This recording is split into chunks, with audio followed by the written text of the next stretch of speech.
চট্টগ্রাম বন্দরের new mooring container terminal বা NCT পরিচালনায় বিদেশি অপারেটর ডিপি ওয়ার্ল্ডের সাথে সরকারের চূড়ান্ত দর কষাকষি চলছে।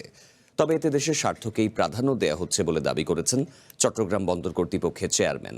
এদিকে নিউ মুরিংয়ের ব্যবস্থাপনা বিদেশিদের হাতে তুলে দেওয়ার সিদ্ধান্ত বাতিল যদি না করা হয়, তাহলে আবারও বন্দর অচলের হুমকি দিয়েছে আন্দোলনরত বিভিন্ন সংগঠন। নির্মাণে নাম্বার 1 শাহ সিমেন্ট। চট্টগ্রাম বন্দরের কন্টেইনার হ্যান্ডলিংয়ের প্রায় অর্ধেকই পরিবহন করা হয় নিউ মুরিং কন্টেইনার টার্মিনাল বা এনসিটি দিয়ে। বন্দরের সবচেয়ে বড় ও লাভজনক এই টার্মিনাল পরিচালনার দায়িত্ব পেতে মরিয়া দুবাই ভিত্তিক প্রতিষ্ঠান ডিপি ওয়ার্ল্ড। তবে এর বিরোধিতা করে দীর্ঘদিন ধরে আন্দোলন চালিয়ে আসছে বেশ কিছু সংগঠন। বন্দর কর্তৃপক্ষ বলছে, এনসিটির কার্যক্ষমতা বাড়াতেই এই চুক্তির পথে হাঁটছে তারা। আমাদের ইকুইপমেন্টের যে অ্যাভেলেবিলিটি, এটা কিন্তু ওয়ার্ল্ড স্ট্যান্ডার্ড হলো 93%-এর উপরে। এটা কিন্তু অলরেডি নেমে এসেছে আমাদের 70%, এবং এই ইকুইপমেন্টগুলো আগামী 1-2 বছরের ভিতরে ড্রাস্টিক্যালি ফল করবে।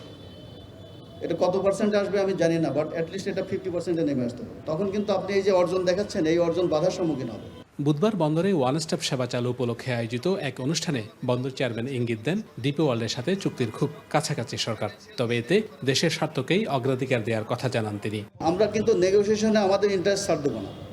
দেশের ইন্টারেস্ট সবার আগে, বাংলাদেশ আগে, বাংলাদেশের জনগণ আগে। কাজে দেশ এবং জনগণের যে ইন্টারেস্ট, ওইটা আমরা সবার আগে রেখেই আমরা এটা নিয়ে আগাচ্ছি।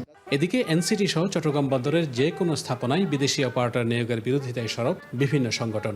অবিলম্বে এই প্রক্রিয়া থেকে সরে আসার আহ্বান তাদের। মাননীয় প্রধানমন্ত্রীর কাছে অনুরোধ করব এই প্রক্রিয়া থেকে বেরিয়ে আসার জন্য। নাইলে চট্টগ্রাম বন্দর যদি বন্ধ হয়ে যায়, তার দায় দায়িত্ব আমরা নেব না। এখন কাউকে দেওয়ার আমাদের প্রয়োজন নাই। আর বন্দর যেহেতু গুরুত্বপূর্ণ স্থাপনা এবং এটা ডিজাইন ক্যাপাসিটির চেয়ে বেশি আমরা এখন ডেলিভারি করছি এবং সক্ষমতার চেয়ে বেশি, তার মানে আমরা মোস্ট এফিশিয়েন্ট। নিউ মুরিং টার্মিনালের ব্যবস্থাপনা ডিপি ওয়ার্ল্ডকে দেওয়ার বিষয়টি নিয়ে আন্দোলন চলছে বিগত 2 সরকারের আমল থেকেই, যার রেশ এখনো কাটেনি।